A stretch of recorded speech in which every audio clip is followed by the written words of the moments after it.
Les chances d'une approbation d'un ETF Bitcoin ont été augmentées de 65% à 75% par cette institution. Mais même après une grande victoire, le PDG de Grayscale doute de l'approbation finale de l'ETF. Est-ce que la SEC a toujours suffisamment de raisons pour rejeter les ETF? On parlera également du fondateur du projet Cardano, Charles Hoskinson, qui affirme que le jeton ADA dépassera Bitcoin et Ethereum, et des États-Unis qui essayent de détruire encore plus les crypto-monnaies. Avant de commencer aujourd'hui, j'ai de passionnantes nouvelles à partager avec toi et je veux remercier notre sponsor CoinEx. Ils font sensation dans le monde de la crypto et tu ne veux pas manquer ce qu'ils ont à t'offrir. Alors plongeons directement dedans. Tout d'abord, ils ont quelque chose de passionnant pour tous les traders parmi vous. CoinEx organise le concours CoinEx Future Trade Board du 1er au 8 septembre. Et devine quoi, ils mettent en jeu une énorme cagnotte de 15 000 $. Oui, tu as bien entendu, 15 000 $ à gagner. Tu trouveras le lien de participation en description. Et si tu as des questions ou que tu as besoin de plus d'informations, n'hésite pas à consulter la section FAQ ou simplement poster un commentaire. Maintenant parlons de quelque chose de réconfortant. Le 31 août 2023, l'équipe caritative de CoinEx a eu un impact significatif. À Yaoundé, au Cameroun, ils se sont associés au centre d'accueil Eau Vive pour le bien-être humain pour soutenir un orphelinat. Ils ont des vidéos exclusives de l'événement comme tu peux le voir et je dois dire que l'engagement de CoinEx à rendre le monde meilleur grâce à la technologie blockchain est louable. C'est un bon exemple de la façon dont la philanthropie et l'innovation technologique peuvent se réunir pour un impact durable. Voilà les amis, CoinEx ne se limite pas au trading de crypto, ils font également une réelle différence dans le monde grâce à leurs initiatives caritatives. Assurez-vous de participer au concours CoinEx Future Trade Board pour avoir une chance de remporter l'impressionnante cagnotte de 15 000 $. Le PDG de Grayscale a dit qu'il n'était pas sûr que le gestionnaire d'actifs crypto ait besoin de refiler sa demande à la SEC pour convertir son produit GBDC en un ETF Bitcoin Spot malgré sa grande victoire contre l'agence.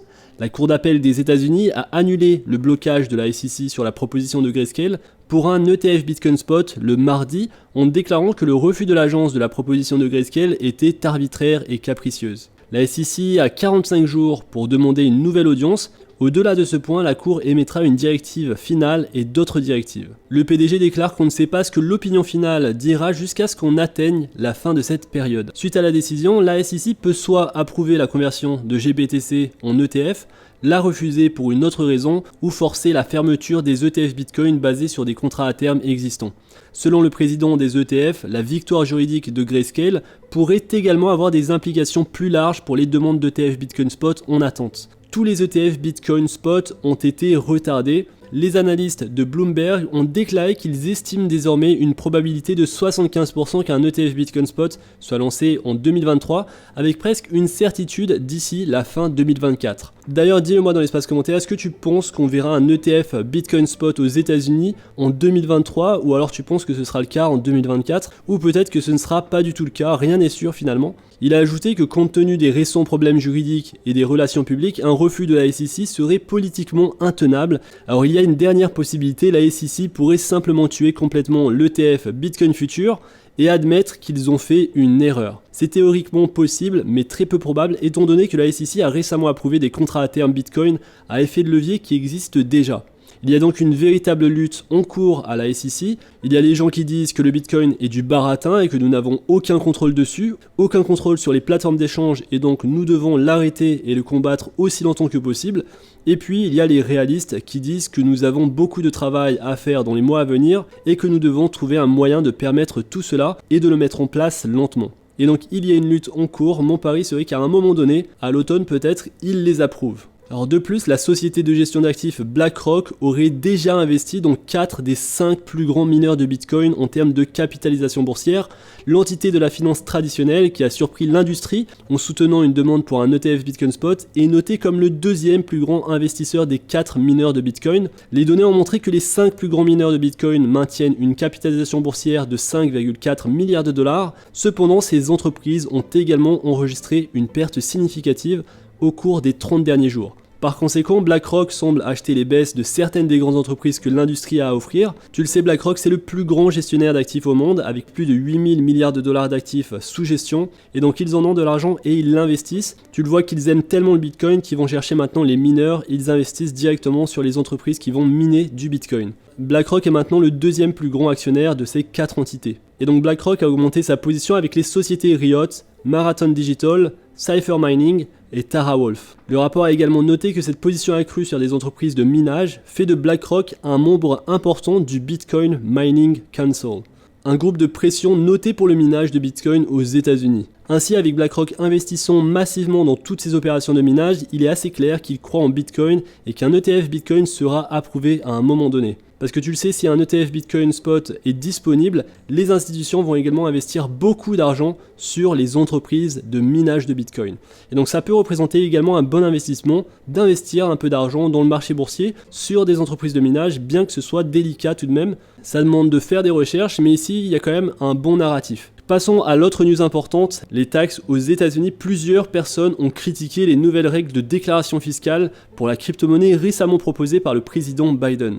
Donc cette proposition est arrivée le 25 août. Pour attraper les utilisateurs crypto qui évitent les impôts, l'IRS, l'Internal Revenue Service, a proposé que les courtiers suivent de nouvelles règles pour la vente et le trading d'actifs numériques. Le département du Trésor des États-Unis a indiqué que les règles proposées rendraient la déclaration d'actifs numériques similaire à la déclaration d'autres actifs. Et donc, gros coup dur probablement pour les États-Unis. L'administration Biden est très ferme et très stricte sur les crypto-monnaies et cela ne va faire que promouvoir l'innovation en dehors des États-Unis. Alors pour nous, ça semble pas très important, mais c'est intéressant de voir ce qui se passe exactement avec la crypto-monnaie aux États-Unis. La trajectoire que prend la crypto-monnaie aux États-Unis peut avoir un impact sur le Bitcoin, sur les actifs à risque. Et d'ailleurs, comme tu le sais, prochainement, il y aura les élections présidentielles, un événement très important et j'en suis sûr, la crypto-monnaie sera un des sujets de discussion pour de nombreux politiciens.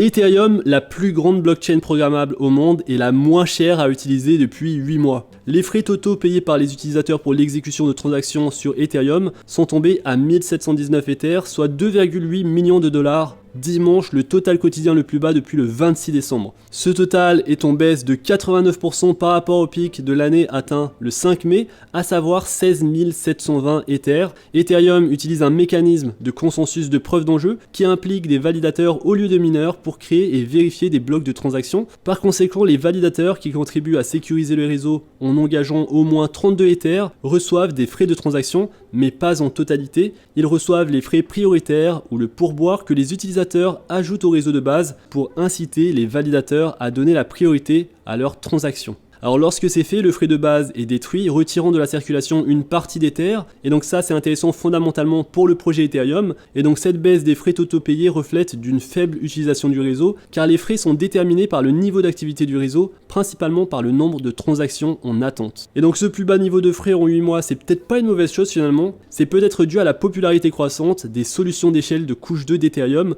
ce qui est finalement positif à long terme, des solutions d'échelle de couche 2 comme Optimism, Arbitrum, Zk-Sync qui aident à augmenter la capacité d'Ethereum et à réduire la congestion sur le réseau principal. Lors d'une conférence, Charles Hoskinson, le fondateur de Cardano, a fait une prédiction audacieuse lorsqu'il a affirmé que Cardano dépassera Bitcoin et Ethereum pour devenir la plus grande crypto-monnaie du monde. Actuellement, Cardano occupe la 8e place des crypto-monnaies avec une capitalisation boursière d'environ 9 milliards de dollars, bien loin des 500 milliards de dollars de Bitcoin et des 198 milliards de dollars d'Ethereum. Un pilier de son argument, c'est l'engouement de Cardano envers la gouvernance on-chain, une forme décentralisée de prise de décision qui implique directement la communauté. Hoskinson a déclaré « C'est notre défi et c'est pourquoi je pense que Cardano deviendra probablement la plus grande crypto-monnaie du monde. Je pense qu'elle deviendra le socle d'une nouvelle nation numérique, d'une nouvelle société, un endroit où nous pourrons enfin recommencer à nous faire confiance, où nous passerons du « ne soyez pas malveillants » à « ne pouvez pas être malveillants ». Il a critiqué les modèles de gouvernance des leaders du marché, Bitcoin et Ethereum, en soulignant que la conception statique de Bitcoin inchangée depuis sa création il y a plus de 13 ans pourrait être sa faiblesse à long terme. Les dirigeants d'Ethereum, quant à eux, rejettent la gouvernance on-chain comme inatteignable, mais Hoskinson a soutenu qu'à mesure que les plateformes crypto mûrissent et accumulent des centaines de millions d'utilisateurs, ne pas utiliser une forme de gouvernance on-chain pourrait devenir un handicap. Cardano pourrait-il surpasser Bitcoin et Ethereum à l'avenir? J'aime beaucoup le projet, mais j'ai des doutes. Qu'en penses-tu? N'hésite pas à me le dire dans l'espace commentaire. Je travaille également sur une analyse du token ADA. Cette vidéo sortira sur ma chaîne Token Cult Crypto, où on analyse des projets crypto et où on parle de stratégie d'investissement. Si ça t'intéresse, je t'invite à aller la voir. J'ai parlé récemment de Matic et de Solana. également une vidéo très importante sur l'Ethereum. Je t'invite également à aller la voir. N'hésite pas à t'abonner à la chaîne et à mettre la petite cloche pour ne pas rater les prochaines vidéos. J'espère que cette vidéo t'a plu, si c'est le cas n'hésite pas à liker la vidéo, à t'abonner à la chaîne. Si tu veux recevoir gratuitement l'actualité des crypto-monnaies dans ta boîte mail, n'hésite pas à t'inscrire à ma newsletter, le lien est en description. On se retrouve très vite pour une prochaine vidéo. D'ici là, fais attention à toi, investis bien et à la prochaine.